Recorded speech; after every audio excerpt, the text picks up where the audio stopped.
Shalom, Bapak Ibu, Saudara yang dikasihi oleh Kristus. Apa kabar semuanya?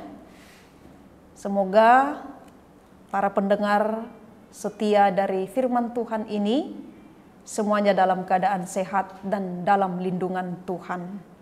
Sebelum kita melanjutkan atau memulai aktivitas kita, terlebih dahulu kita bersatu di dalam ibadah ini untuk memuji Tuhan. Mari menaikkan pujian Mazmur bagi Tuhan, kita bernyanyi.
Kita berdoa.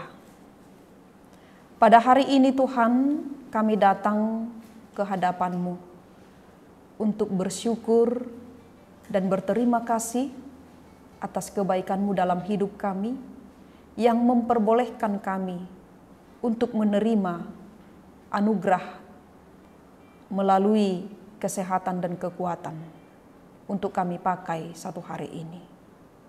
Kami juga mau disapa oleh firman-Mu ini Tuhan, kiranya berkati firman-Mu dalam hidup kami, agar kami boleh memberikan yang terbaik sebagai persembahan kepada Tuhan. Terpujilah Engkau Tuhan, di dalam nama anak-Mu, Tuhan Yesus Kristus, kami berdoa. Amin. Saudara yang dikasihi oleh Kristus, firman Tuhan hari ini pada hari Kamis, tanggal 30 Desember 2021 tertulis dalam Injil Matius pasal 20 ayat 28b. Dikatakan seperti ini, "Dan ketahuilah, Aku menyertai kamu senantiasa sampai kepada akhir zaman." Saudara yang dikasihi oleh Kristus, saat ini kita telah sampai di penghujung tahun 2021. Dan 2 hari lagi, bila Tuhan berkenan, kita akan sampai di tahun yang baru, tahun 2022. 1 tahun telah kita lewati dengan segala aktivitas yang kita lakukan dan akan memasuki tahun yang baru. Tentu dengan banyak harapan dan juga cita-cita. Maka sebelum itu kita harus selalu mengucap syukur kepada Tuhan. Tanpa Dia kita tidak akan ada tiba di waktu ini. Dan harapan kita semua pasti sama juga. Kita dapat bersuka cita di tahun yang akan kita masuki. Hal itu hendak mengingatkan kita kepada keterbatasan kita sebagai manusia ciptaan Tuhan. Kembali kita diingatkan bahwa tanpa Tuhan kita tidak akan sampai tiba di waktu ini. Maka kita boleh menyatakan semua itu karena kasih karunia-Nya yang besar dan juga penyertaan-Nya yang senantiasa menyertai perjalanan hidup kita di tengah-tengah dunia ini. Kasih setia dan penyertaan Tuhan tidak pernah terbatas di dalam hidup kita. Walau terkadang kita gagal memahami akan hal itu. Hal itu terbukti kita sering jatuh dalam kegagalan dan tidak mampu bangkit. Dan akhirnya kita mempertanyakan, di manakah Tuhan? Harus kita pahami bahwa Tuhan itu selalu hadir di dalam setiap kehidupan kita. Dimanapun, kapanpun, dan kepada siapapun. Demikian halnya yang kita renungkan firman Tuhan pada hari ini. Di mana ayat ini menjadi bagian dari amanat agung Tuhan Yesus yang diberikan kepada murid-muridnya. Perintah ini diberikan setelah kebangkitan Yesus dan murid Tuhan Yesus berangkat ke Galilea, ke bukit yang telah ditunjukkan Yesus kepada mereka. Dan perintah ini menjadi perintah yang terakhir sebelum Yesus naik ke surga. Yesus menghendaki para murid untuk berangkat melaksanakan misi pekabaran berita sukacita. Sebab Yesus itu adalah anak Allah yang telah diberikan untuk menebus umat manusia. Sehingga setiap orang yang percaya beroleh keselamatan.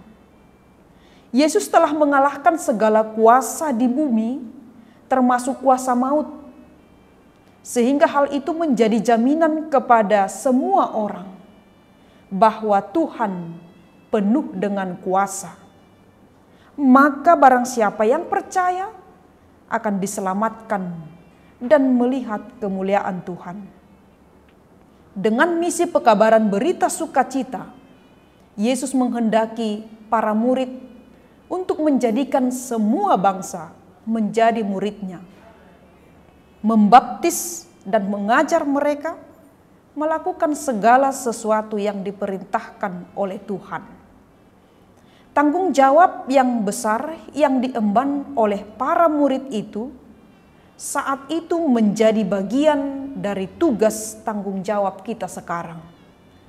Dalam arti bagaimana Injil itu menerangi setiap kehidupan manusia yang masih tinggal dalam kegelapan, sehingga mengenal terang yang dari Tuhan, dan dengan demikian mereka akan semakin mendekatkan diri kepada Tuhan.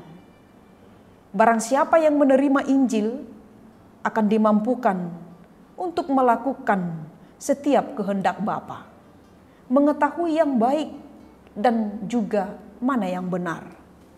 Oleh sebab itu kita tidak perlu takut atau khawatir, sebab penyertaan Tuhan ada pada kita. Itulah yang dikatakan, dan ketahuilah Aku akan menyertai kamu senantiasa sampai pada akhir zaman. Maka dalam persiapan kita memasuki tahun yang baru nanti, kita jangan meragukan kasih dan penyertaan Tuhan di dalam kehidupan kita. Walaupun kita banyak melewati masa-masa sulit. 2 tahun hidup dalam situasi pandemi, tetapi kita masih boleh bersyukur Tuhan itu baik, memampukan kita melewatinya. Memang banyak saudara-saudara kita yang hidup menderita. Mereka bergumul karena ekonomi dan masih banyak lagi. Tetapi iman kita jangan sampai goyah. Ingatlah, Tuhan setia terhadap janjinya. Dia tidak pernah ingkar atas janji, sebab Tuhan selalu merancang kebaikan dalam kehidupan orang yang percaya dan tidak pernah berubah. Ibrani 13 ayat 8 berkata, Yesus Kristus tetap sama, baik kemarin maupun hari ini dan sampai selama-lamanya. Tuhan yang kita kenal di tahun 2021 itu jugalah yang akan menyertai kita di tahun 2022. Bersukacitalah. Selamat menyambut tahun yang baru. Tuhan Yesus memberkati. Amin. Kita berdoa. Terima kasih ya Allah, Bapa Tuhan kami. Engkau selalu menyertai dan memberkati kami di sepanjang kehidupan kami. Dan ketika kami hendak melewati tahun 2021 ini, kami melihat kehidupan kami ke belakang. Ada begitu banyak kesulitan, ada begitu banyak tantangan yang boleh kami lalui. Semua itu karena penyertaan Tuhan dan juga atas kekuatan dan kebesaran kuasa Tuhan yang terjadi dalam kehidupan kami. Sehingga kami boleh tiba pada saat ini. Kami juga Tuhan berpengharapan di dalam doa kami ini, kiranya kasih setia dan penyertaan-Mu dalam tahun 2021 ini, kiranya tetap menyertai kami juga untuk menjalani tahun yang baru, tahun 2022 yang akan kami terima jika Tuhan memperkenankan kami. Untuk itu Tuhan, tuntunlah kami, tuntun segala kehidupan kami, perjalanan keluarga jemaat-Mu yang mendengarkan firman Tuhan pada saat ini, agar kami boleh bersukacita melewati tahun ini dan juga boleh bersukacita dalam menjalani tahun yang baru. Terima kasih ya Tuhan atas kebaikan-Mu dalam hidup kami. Hanya di dalam nama anak-Mu, Tuhan Yesus Kristus, sempurnakanlah doa kami. Anugerah dari Tuhan kita Yesus Kristus, kasih setia dari Allah Bapa, dan melalui persekutuan Roh Kudus, kiranya memberkati dan menyertai kita sekalian. Amin. Bapak, Ibu, Saudara yang dikasihi Tuhan, kembali kami mengingatkan untuk tetap memakai masker, mencuci tangan, menjaga jarak, untuk membantu pemerintah kita dalam memutus mata rantai COVID-19 ini, dan kita juga supaya hidup di dalam kesehatan. Tuhan Yesus memberkati. Shalom.